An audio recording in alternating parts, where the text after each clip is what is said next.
They stand like ancient sentinels at the edge of forgotten forests, their bark-like skin weathered by countless seasons, their eyes holding memories of the First Age. But what secrets lie in the slow, rumbling hearts of the Ents? What ancient purpose brought these giants into being, and what cataclysmic events nearly drove them to extinction? The libraries of Gondor hold many secrets, but few as fascinating as the yellowed scrolls I discovered hidden behind newer volumes in Minas Tirith's 7th-level archives. Written in an archaic form of Sindarin, these records spoke of the earliest days of Middle-earth, when the Valar themselves still walked upon its soil. When the world was young and the first stars kindled, one passage read, Yavanna Kementari feared for the growing things of Arda, for in her vision she saw the children of Ilúvatar awakening, and with them came axes and fire. In her sorrow, she knelt before Manwë and begged that the trees and plants might have guardians of their own. These guardians would become the Ents, the shepherds of the trees. Unlike elves or men, they were not children of Ilúvatar directly, but rather beings born from Yavanna's thought and given life through Eru's grace. They were created with a singular purpose: to protect the forests of Middle-earth from those who would harm them without thought or need. Among the most precious documents I uncovered was a fragment believed to be translated from the original Valarin records, describing the divine council that led to the Ents' creation. Aule had crafted the dwarves in secret, and though Ilúvatar had given them life of their own, Yavanna grew troubled. "My heart is anxious," she said to Manwë, Lord of the Air. "When the children awake, all other things shall be endangered. For the dwarves will delve in the earth, and the things that grow and live upon it they will not heed." And Manwë spoke to Ilúvatar of Yavanna's concerns, and from this council came the assurance that when the children awoke, so too would guardians for the trees awake. As the eagles were shepherds of the air, so would the Ents become shepherds of the forests. This origin story reveals something crucial about the Ents' place in the divine order of Middle-earth. They were not an afterthought, but a necessary balance to the children of Ilúvatar. Created specifically as a counterweight to the dwarves' mastery of stone and metal, the Ents embodied Yavanna's concern for growing things. This placed them in a unique position, not truly aligned with any one race, but rather with the forests themselves. Unlike the Elves, who were bound to Arda until the end of days, or men who would pass beyond the world, the Ents' fate was tied directly to the forests they protected. As the woods of Middle-earth flourished or diminished, so too would the fortunes of the Ents rise or fall. I journeyed north to the borders of what remained of Fangorn forest, seeking any who might remember the old stories. There I met Éowyn, a ranger whose grandfather had fought in the War of the Ring and claimed to have met Treebeard himself. My grandfather said their language was like the creaking of great boughs in winter, Éowyn told me, as we camped at the forest's edge. Not words as we understand them, but something deeper and older. He said that when an Ent spoke, you heard not just his voice, but the voices of countless trees echoing through him. This aligned with what I had read in the ancient records, that the Ents were given voice by Eru Ilúvatar himself, that they might speak for those who cannot speak. Their language, Entish, was said to be the oldest tongue in Middle-earth, save for Valarin itself, each word containing layers of meaning that might take hours to fully express. "In the speech of the Ents lies the memory of the world," wrote an elven scholar of the Second Age, "for they do not forget, and their words carry the weight of ages. To hear an Ent speak your name is to hear it echoed through the roots of time itself." The greatest tragedy in the long history of the Ents was undoubtedly the loss of the Entwives. In my search for their tale, I discovered a fragment of verse in Rivendell's abandoned library, written in Treebeard's own halting hand during the brief time he spent there after the War of the Ring. The Entwives tended gardens east of the great river, where now only dust and desolation grow. They taught men the secrets of seed and soil, but when darkness came, they could not stay beneath shadow. The Entwives, unlike their forest-dwelling counterparts, loved ordered growing things, the cultivated gardens, the tended orchards, the fields of grain. They settled in the lands that would later become the Brown Lands, north of Mordor, and taught the earliest men the arts of agriculture. But sometime in the Second Age, as Sauron's power grew, the Entwives and their gardens vanished.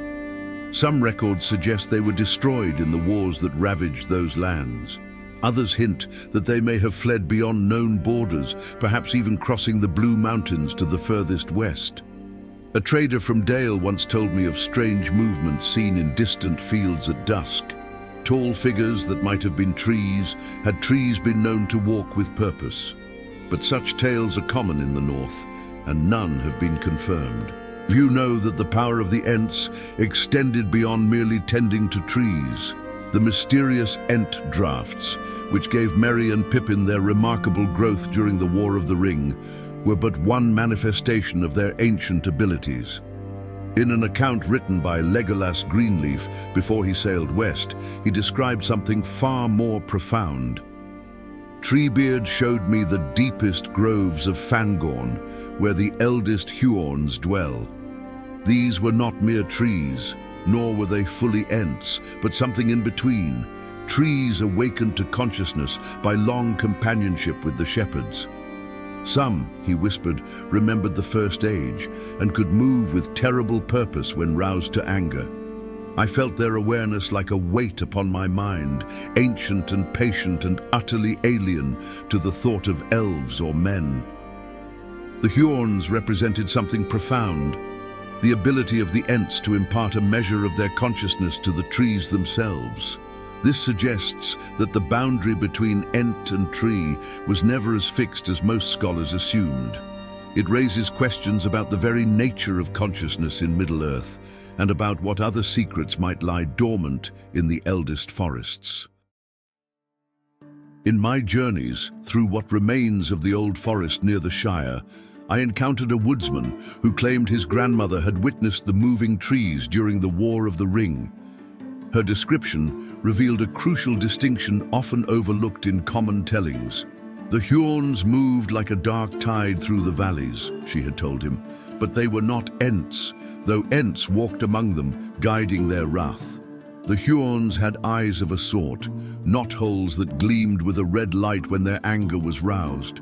They had no voices, only a whisper like wind through dead leaves, and they harbored a primal hatred for those who carried axes or lit fires carelessly. This account aligns with fragments I discovered in the archives of Minas Tirith, written by a scholar who had interviewed survivors of the Battle of the Hornburg. The distinction between Ent and Huorn is not merely one of appearance, but of nature. The Ents are shepherds, thinking, speaking beings who tend the forests as a shepherd tends his flock. The Huorns are their charges, trees that have absorbed something of the Ents' consciousness over centuries of care, becoming semi-aware and capable of movement, but lacking the full sentience of true Ents. They are more forest than folk, more instinct than intellect, and in their anger lies a terrible danger. This relationship, of shepherd to flock, explains much about both the Ents' purpose and their method. They did not merely protect the forests from outside harm, they actively cultivated consciousness within the trees themselves, creating guardians that could continue their work even when the Ents themselves were elsewhere.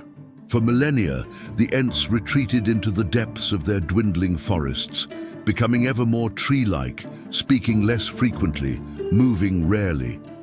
The outside world forgot them, relegating them to legend and children's tales. But the War of the Ring would reveal that their ancient power remained.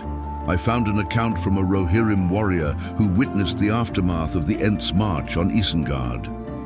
We thought to find a fortress of stone defended by the wizard's arts. Instead, We found a lake where none had been before, and the great tower of Orthanc standing like an island in its midst. The very earth had been torn asunder, the stone walls crushed as if they were no more substantial than autumn leaves. And at the edges of this destruction stood figures like great trees, moving with slow purpose. I had thought the tales of tree giants mere stories to frighten children. I know better now. What the Rohirrim witnessed was the full might of the Ents unleashed for the first time since the Elder Days. In their wrath, they had diverted the river Isen, torn down walls that had stood for centuries, and destroyed Saruman's war machines with their bare hands. This was not magic as wizards or elves understood it, but something far older, the primal strength of the earth itself, channeled through beings designed to be its guardians. In that moment, the Ents revealed themselves as arguably the most physically powerful of all the free peoples of Middle-earth. Perhaps the most disturbing documents I uncovered in my research were fragmented records from late in the Second Age, suggesting a previously unknown chapter in the history of the Ents, their conflict with the Númenóreans during the height of that kingdom's power. A ship's log, preserved in the archives of Dol Amroth, contains this troubling passage. The captain ordered us to make landfall near the great forests south of Gwathlo, there to fell trees for the king's ships. The work proceeded well at first, but on the third day, strange sounds came from the depths of the forest, like the creaking of great boughs, but in patterns that seemed almost like speech. That night, 3 men disappeared. The next morning, we found the clearing where we had been working transformed. The stumps we had left were gone, the ground churned as if by massive roots. The captain ordered us back to the ships immediately. This account aligns with hints in other texts, suggesting that the Ents engaged in active resistance against the Númenórean deforestation efforts, particularly during the reign of Tar Aldarion, who established a great guild of venturers that required vast amounts of timber for shipbuilding.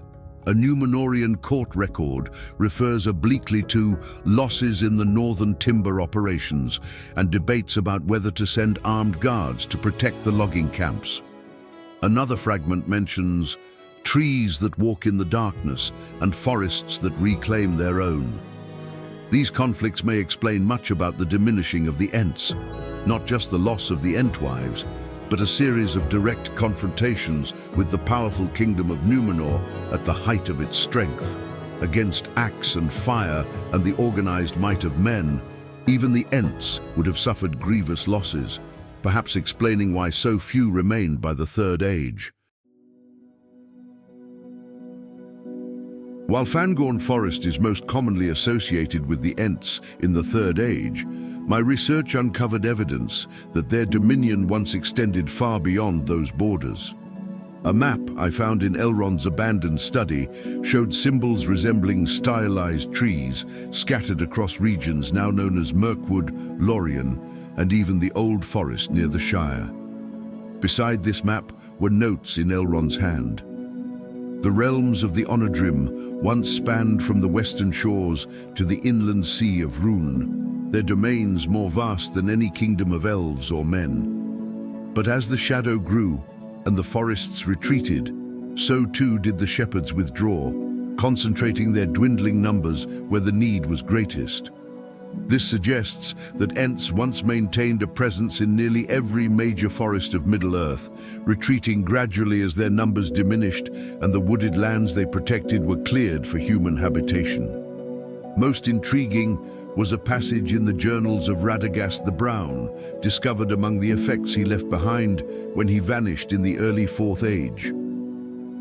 I have encountered signs of the tree shepherds even in the northernmost reaches of the Greenwood, far from Fangorn, where most believe them confined. They move rarely now and speak even less, but their work continues, though slower than the spreading of men.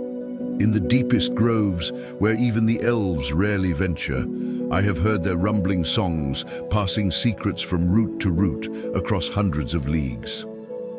This raises the tantalizing possibility that even as the Ents physically withdrew to Fangorn, their influence continued to extend through root and branch throughout the connected forest systems of Middle-earth, a hidden network of awareness flowing beneath the soil itself.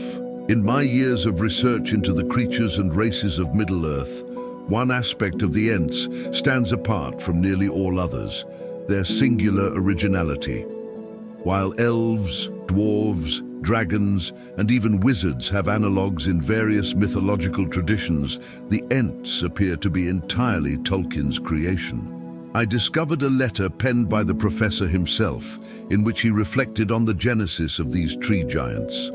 I did not consciously invent them at all. The chapter called Treebeard, from Treebeard's first remark on page 66, was written off more or less as it stands, with an effect on myself, except for labor pains, almost like reading someone else's work. And I like Ents now, because they do not seem to have anything to do with me.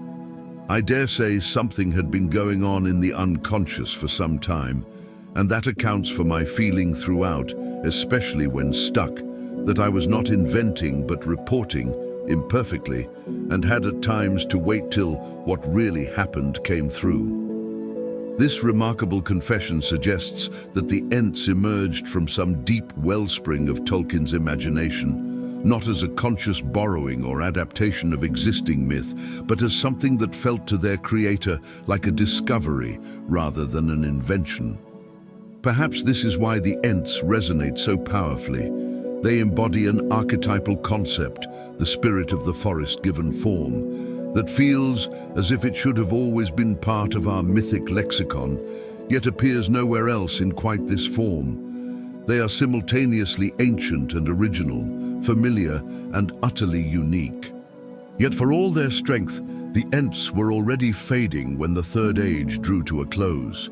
Without the Entwives, no new Ents had been born for countless generations. Their numbers dwindled slowly, the survivors growing ever more tree-like with the passing centuries.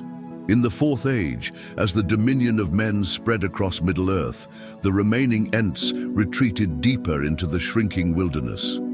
The last reliable account of an Ent sighting comes from the reign of King Eldarion, son of Aragorn, when a group of hunters claimed to have seen a walking tree in the northern reaches of what remained of Fangorn. After that, silence. But have the Ents truly vanished from Middle-earth? Or have they simply withdrawn so completely into their tree nature that they can no longer be distinguished from the forests they once tended? An intriguing theory appears in the writings of Findargil, king's writer of Gondor, in the early Fourth Age. It may be that the Ents have not died, but sleep. For they were made to endure as long as the trees themselves, and Yavanna's thought is not easily unmade. Perhaps they have simply slowed their speech and movement to match the patience of the eldest trees, taking a year to say, "Good morning," a decade to decide to move a limb. To mortal eyes, they would appear as nothing more than ancient, gnarled trees, their consciousness operating on a timescale beyond our comprehension. This possibility is both comforting and disquieting. It suggests that the ancient shepherds might still walk among us, their movements and thoughts so slow that generations of men might live and die in the time it takes an Ent to complete a single sentence. Whether the Ents still exist in some form or have passed entirely from the world, their legacy endures in the deep forests that remain in Middle-earth. The very existence of these wooded realms, standing against the relentless expansion of human civilization, may be their final gift to the world they were created to protect. The last words in my collection of Ent lore come from Peregrine Took, written in his old age. Treebeard once told me that Ents might fade, but they would never truly die until the last forest fell. "For we are the forest, little hobbit," he said, "and the forest is us. As long as trees grow toward the sun, something of the Ents remains in the world." I find that thought comforting somehow, especially on windy nights when the old trees around the smiles seem to whisper to each other in a language just beyond understanding. Perhaps that is the true secret of the Ents, that they were never fully separate from the woods they tended. Their consciousness, their purpose, their very essence remains diffused throughout the forests of Middle-earth, a silent sentinel against the day when the last trees might face destruction. And perhaps, if that day ever comes, the Ents will wake once more, rising from their long slumber to fulfill their ancient purpose as the shepherds of the trees. For as Treebeard himself said, some things that should not have been forgotten were lost. History became legend, legend became myth. But myths have power in Middle-earth, and the oldest myths most of all. Thanks for watching. If you enjoyed this type of content, don't forget to like and share your thoughts in the comments. See you in the next one.